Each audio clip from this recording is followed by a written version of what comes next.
Congressman, welcome back to the show. Thank you, Mike. Good to be with you. Let's start off with a story from Arizona. Two of your former colleagues, former Senator Jeff Flake, former Congressman Jim Colby, are endorsing Joe Biden. A, do you think this moves the needle? And B, any insight as to why they would do it? I don't think it moves the needle. Jim, I like Jim, but he hasn't been in Arizona politics for a long time. He actually lives most of the time back in D.C. And Jeff was he had become kind of a non-factor in Arizona politics a while ago. Nothing bad about those guys, but I just think they're wrong, completely wrong on policy and on politics here.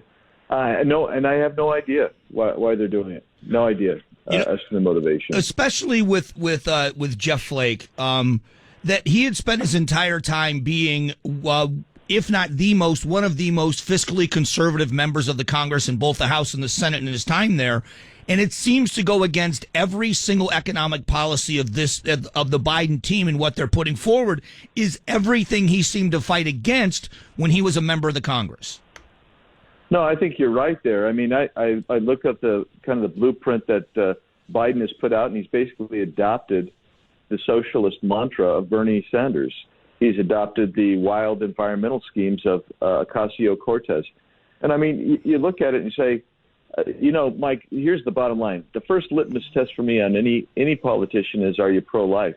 Well, you got President Trump, who's extremely pro-life, and you've got the Biden campaign with Kamala Harris and company, and they're almost into infanticide. That is really the problem that I just can't imagine saying, well, we're not going to support Trump, we're going to support Biden because you don't like President Trump's tone or something like that, when you've got everything from the life issue to the economic issues that you just were talking about.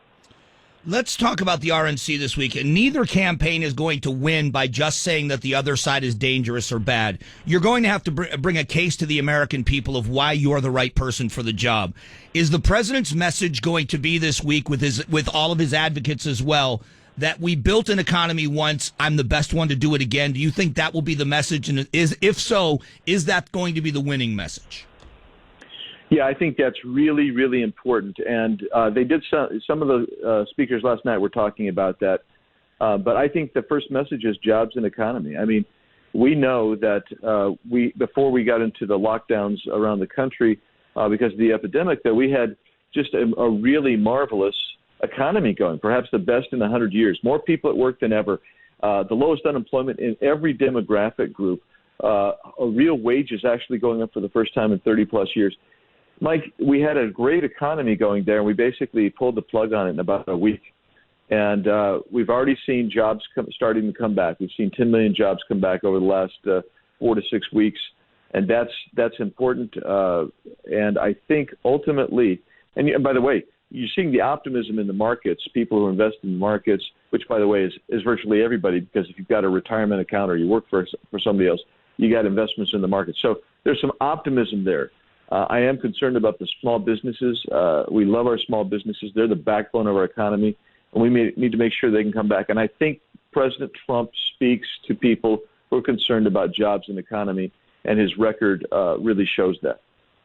When you look at we talk about small businesses, how much time do you spend on Arizona and it reopening? I know that you're dealing in D.C. with federal issues, but Arizona right now, there's a lot of frustrated business owners that feel as if they're not being heard and opening. What's your feelings about all of that? Well, so I do talk a lot to Arizona businessmen and women, and I don't want to take anybody's name in vain, but I talk to Tom Hatton on occasion, and I know he is really frustrated. He's got 1,500 employees that he's been trying to pay out of his pocket, even though he has no income and revenue. So he's very frustrated with that, where he believes that he's done everything he possibly can to comply. You got Sunsplash out here. 700 employees lost their jobs there because of these lockdowns, which are grossly inconsistent. So I talk to people. We're trying to move the needle on this thing. We want to get these jobs open, and we also want to get people back to school. I mean, parents want their kids to go to school.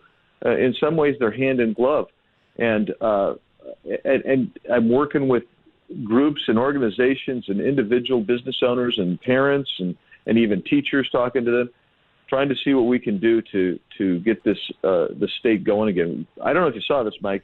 We're ranked the 9th most restricted state in the country right now.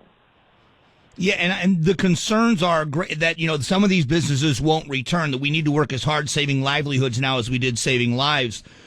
Let's get back to the RNC for a moment. What do you expect to hear the rest of the week? And what was your impression of last night and the president speaking every night as opposed to just one speech at the end?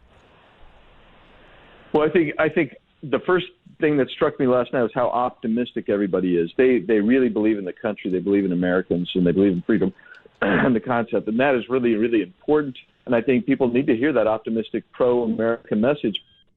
The other side's really not delivering that.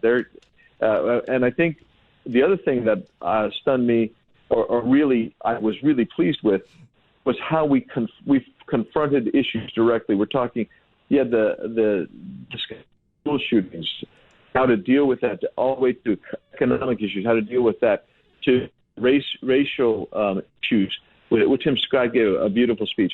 So these things are important. And then when you ask about President Trump speaking every day, I think the one thing when you have President Trump out there, he is vigorous, he connects, he is energetic and vibrant, and that is a marked contrast from his opponent. And so I was down in Yuma a week ago, and Mike, it was probably 120-plus degrees, and he gave a 40-minute speech full of energy and dynamism while he's wearing his suit.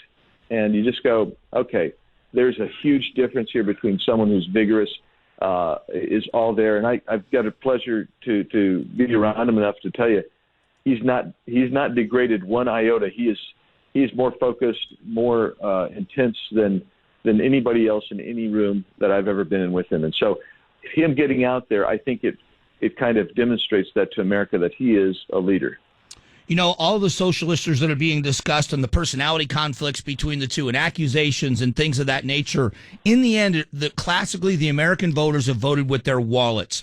Do you believe in the end that is going to be the case, or do you think because of the situation we're in with the riots and with the protests that's going to play a bigger role than normal? Well, I think you're right. Everybody on the economy, everybody votes their pocketbook. You want to make sure that you can live the life that you've dreamed of or conceived of. You want the opportunities economically to pursue the other dreams that are non-economic, your family's health and vitality and growth there. I will tell you that when I'm talking to people, and in polling data I've seen, which I don't know if we can ever believe polling data anymore, but in the polling data I've seen, the economy and jobs are number one. But I will tell you, people are very, very concerned about their safe neighborhoods and safe communities. And we see another tremendous dichotomy on that front as well, Mike. And you know that. You see it. And you've got one side saying that Joe Biden doesn't support defunding police. But I'm telling you, what he has said is we need to basically reroute the money.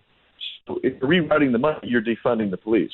And you have the other side saying, if we're going to our blue line design protect and the rights of Americans, and that is going to be critical because the difference is so great.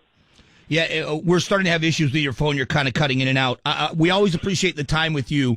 And at the end, I'd be interested in talking to you at the end of this week and finding out your opinions after the RNC is over, moving forward to see what kind of a bump, if a bump, they get it. So I hope you'll come back. I'd love to do it, Mike. Thanks.